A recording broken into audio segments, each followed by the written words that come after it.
The great tree of knowledge and wisdom had its roots in China, and wherever the benevolent shade of that wondrous and mighty tree fell, civilization flourished.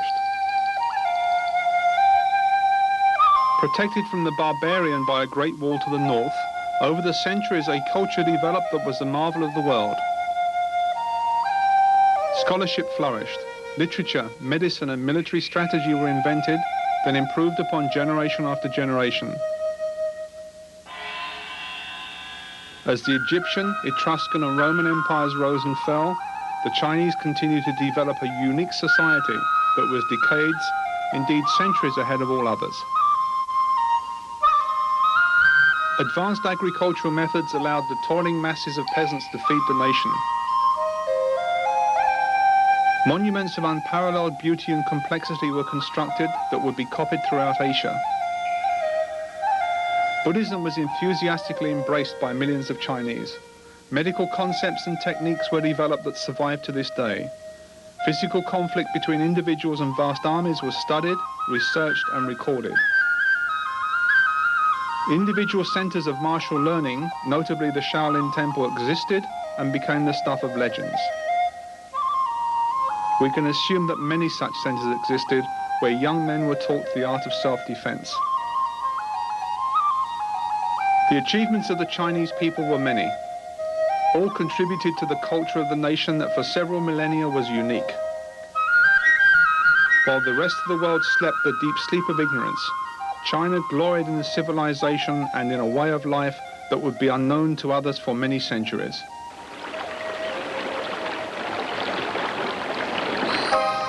Then, after more than 5,000 years, burdened by the weight of its glory and exhausted by its many accomplishments, China began to die. Racked by civil commotion, foreign invasion, and an overly bureaucratic governmental structure, the great but now decadent kingdom began to falter. As China declined, Japan was being slowly opened to foreign trade after centuries of seclusion. Britain had established a far-flung empire upon which the sun, quite literally, never set, while America still bled from a war that had robbed it of the flower of its manhood. Unlike the phoenix of Chinese mythology, that was destroyed only to rise from its own ashes, there would be no miracle to save the Middle Kingdom.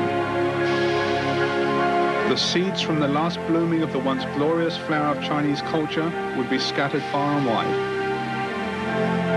Some fell on native soil, struggled to survive, but died. Others were taken to less civilized but younger and more vigorous cultures by foreign students and traders. Here they would grow strong and robust once more in the virgin soil of these distant lands. There were many visitors from overseas who aspired to learn the unique, unarmed fighting methods of China, but few were qualified. Even fewer were capable of withstanding the rigorous and lengthy training that turned bodies of fragile bone and vulnerable flesh into sculptured stone and tempered steel. Yet there were visitors to China, like the Okinawan Donn F Higaonna, who willingly paid the heavy price of acquiring superhuman strength and physical invincibility. For 14 years he paid in hardship, pain and suffering the cost of the passage from defenseless youth to master of the martial arts. When he left China in 1882 for his homeland of Okinawa, he took with him sanchin and the other 8 kata that were fundamental to this fighting system, as well as the techniques and training methods of his chosen art. He would become a legend in his homeland and the pillar of the Nahate method of unarmed combat that took its name from the city of Naha in southern Okinawa. To the art of which he became the chief exponent, he would add to in his maturity, as would his most capable student, Chojun Miyagi, in whose care this most aggressive and destructive fighting art was placed on the death of the master. It was he who refined it into a balanced and physical mental discipline, part hard and part soft, from which came the name Hard Soft School of China Hand, Goju Ryu Karate.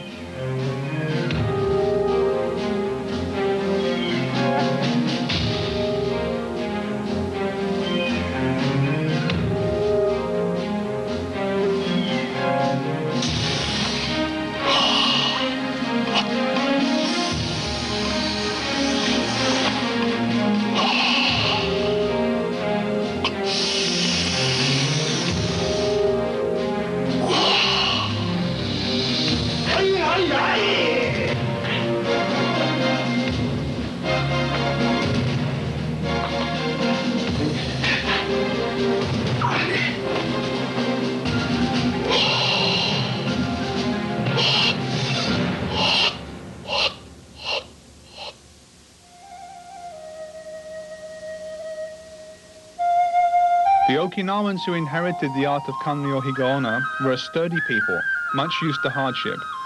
For them, the severe training was a challenge more than an ordeal.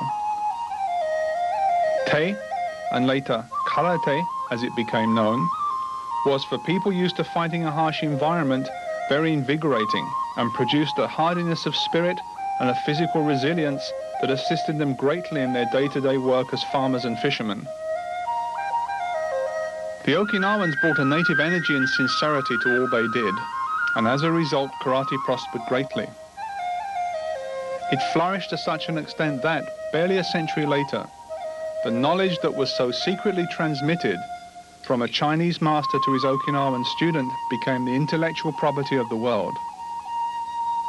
An art that has become the activity of choice for many millions of people of every nationality, race and creed, but one that remains to this day, in some respects, as secret and as shielded from the public gaze as it was centuries ago.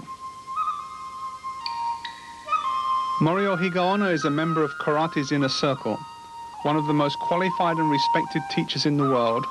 He is the heir to the legacy of Chojo Miyagi by virtue of being the premier student of Miyagi's last and most favored disciple. Renowned for the quality of his technique, his immense knowledge and his awesome power, no one is better qualified to present what makes Go-Judo karate unique and what makes its exponents feel in combat, sporting or otherwise.